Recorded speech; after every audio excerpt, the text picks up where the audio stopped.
ಎಲ್ಲರಿಗೂ ನಮಸ್ಕಾರ. ಸವಿರುಚಿ ರೆಸಿಪಿಗೆ ಸ್ವಾಗತ. ನಾನಿವತ್ತು ಬಹಳ ರುಚಿಯಾಗಿರತಕ್ಕಂಥ ಚಿಕನ್ ಲಿವರ್ ಫ್ರೈ ಮಾಡೋದನ್ನು ತೋರಿಸ್ತಾ ಇದ್ದೀನಿ. ನಾನು ತೋರಿಸ್ತಕ್ಕಂಥ ವಿಧಾನದಲ್ಲಿ ನೀವು ಮಾಡಿಕೊಂಡ್ರೆ ಚಪಾತಿ ರೊಟ್ಟಿ ಜೊತೆಗಂತೂ ಅದ್ಭುತವಾಗಿರುತ್ತೆ. ಒಳ್ಳೆ ಸೈಡ್ ಡಿಶ್ ಅಂತಲೂ ಕೂಡ ಹೇಳ್ಬೋದು. ನಾನು ತೋರಿಸ್ತಕ್ಕಂಥ ವಿಧಾನದಲ್ಲಿ ಮಾಡಿಕೊಂಡ್ರೆ ಇಷ್ಟಪಡದೇ ಇದ್ದವರು ಕೂಡ ನೀವು ಇಷ್ಟಪಟ್ಟು ತಿನ್ನೋದಕ್ಕೆ ಸ್ಟಾರ್ಟ್ ಮಾಡಿಬಿಡ್ತೀರ, ಅಷ್ಟು ರುಚಿಯಾಗಿರುತ್ತೆ. ಬನ್ನಿ ಯಾವ ರೀತಿ ಅಂತ ನೋಡೋಣ. ನಾನಿಲ್ಲಿ ಅರ್ಧ ಕೆಜಿಯಷ್ಟು ಚಿಕನ್ ಲಿವರ್ನ ತೊಗೊಂಡು ಈ ರೀತಿ ಚಿಕ್ಕ ಚಿಕ್ಕ ಪೀಸಸ್ಗಳಾಗಿ ಕಟ್ ಮಾಡಿ ಇಟ್ಕೊಂಡಿದ್ದೀನಿ. ಈ ರೀತಿ ಚಿಕ್ಕದಾಗಿ ನೀವು ಕಟ್ ಮಾಡ್ಕೊಂಡು ಫ್ರೈ ಮಾಡ್ಕೊಂಡ್ರೆ ಬಹಳ ರುಚಿಯಾಗಿರುತ್ತೆ. ಮಸಾಲನೂ ಕೂಡ ಇದಕ್ಕೆ ಚೆನ್ನಾಗಿ ಹಿಡ್ಕೊಳ್ಳುತ್ತೆ. ಈಗ ನಾನಿಲ್ಲಿ ಒಂದು ಕಡಾಯಿನ ತೊಗೊಂಡು ಇದಕ್ಕೆ 3 ಟೇಬಲ್ ಸ್ಪೂನಷ್ಟು ಎಣ್ಣೆನ ಸೇರಿಸ್ಕೊಳ್ತಾ ಇದ್ದೀನಿ. ಎಣ್ಣೆ ಚೆನ್ನಾಗಿ ಬಿಸಿ ಆದಮೇಲೆ ಇದಕ್ಕೆ 1 ಈರುಳ್ಳಿನ ಸಣ್ಣದಾಗಿ ಕಟ್ ಮಾಡಿಕೊಂಡು ಸೇರಿಸ್ಕೊಳ್ತಾ ಇದ್ದೀನಿ. 3 ಹಸಿಮೆಣಸಿಕಾಯಿನೂ ಕೂಡ ಚಿಕ್ಕ ಚಿಕ್ಕ ಪೀಸಸ್ಗಳಾಗಿ ಕಟ್ ಮಾಡಿ ಸೇರಿಸ್ಕೊಳ್ತಾ ಇದ್ದೀನಿ.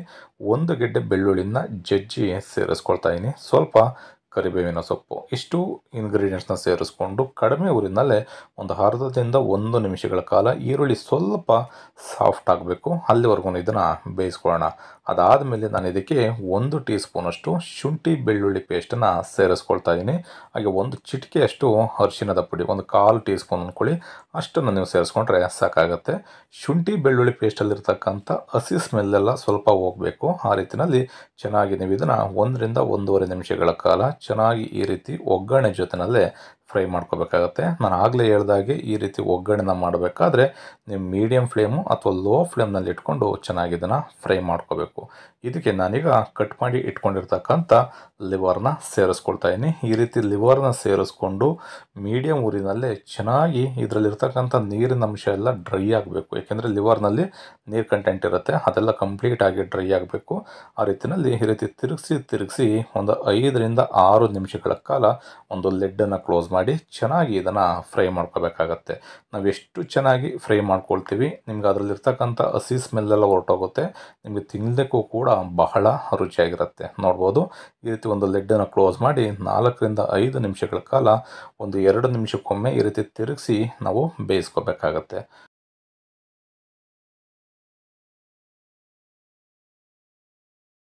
ನೋಡ್ಬೋದು, ಆ ಲಿವರ್ನಲ್ಲಿರ್ತಕ್ಕಂಥ ನೀರೆಲ್ಲ ಕಂಪ್ಲೀಟಾಗಿ ಬಿಟ್ಟಿದೆ. ನಾನು ಸ್ವಲ್ಪನೂ ಕೂಡ ಇದಕ್ಕೆ ನೀರನ್ನು ಸೇರಿಸೋದಕ್ಕೆ ಹೋಗಿಲ್ಲ. ಅದರಲ್ಲಿರ್ತಕ್ಕಂಥ ನೀರನ್ನೇ ಕಂಪ್ಲೀಟಾಗಿ ಬಿಟ್ಟು ಅದರಲ್ಲೇ ಇದು ಬೇಯಬೇಕು. ಈಗ ರುಚಿಗೆ ತಕ್ಕಷ್ಟು ಉಪ್ಪು, ಒಂದು ಅರ್ಧ ಟೀ ಸ್ಪೂನಷ್ಟು ಖಾರದ ಪುಡಿ, ಮೆಣಸು ಪುಡಿಯನ್ನು ಸೇರಿಸ್ಕೊಂಡಿದ್ದೀನಿ, ಅರ್ಧ ಟೀ ಸ್ಪೂನಷ್ಟು ಧನಿಯಾ ಪುಡಿ, ಅರ್ಧ ಟೀ ಸ್ಪೂನಷ್ಟು ಚಿಕನ್ ಮಸಾಲ ಇದೆ ಅಂದರೆ ಅದನ್ನು ಕೂಡ ಸೇರಿಸ್ಕೊಳ್ಳಿ.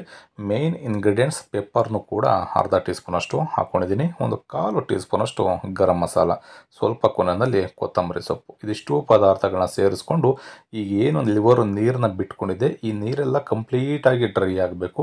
ಅಲ್ಲಿವರೆಗೂ ನೀವು ಮಧ್ಯಮ ಊರಿನಲ್ಲಿ ಮೀಡಿಯಂ ಫ್ಲೇಮ್ನಲ್ಲೇ ಬೇಯಿಸ್ಕೋಬೇಕು. ಐ ಫ್ಲೇಮ್ನಲ್ಲಿ ಬೇಯಿಸೋದಕ್ಕೆ ಹೋಗ್ಬಿಡಿ.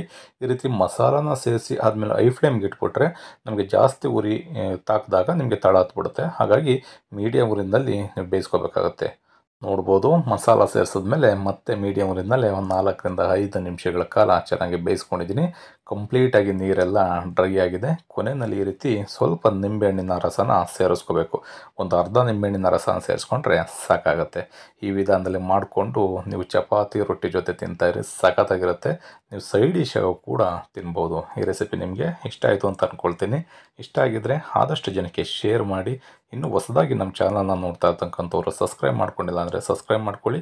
ನೀವು ಕೂಡ ಈ ರೆಸಿಪಿನ ಒಂದು ಸಲ ಟ್ರೈ ಮಾಡಿ ಹೇಗಿತ್ತು ಅಂತ ಕಮೆಂಟ್ ಮಾಡಿ. Thank you.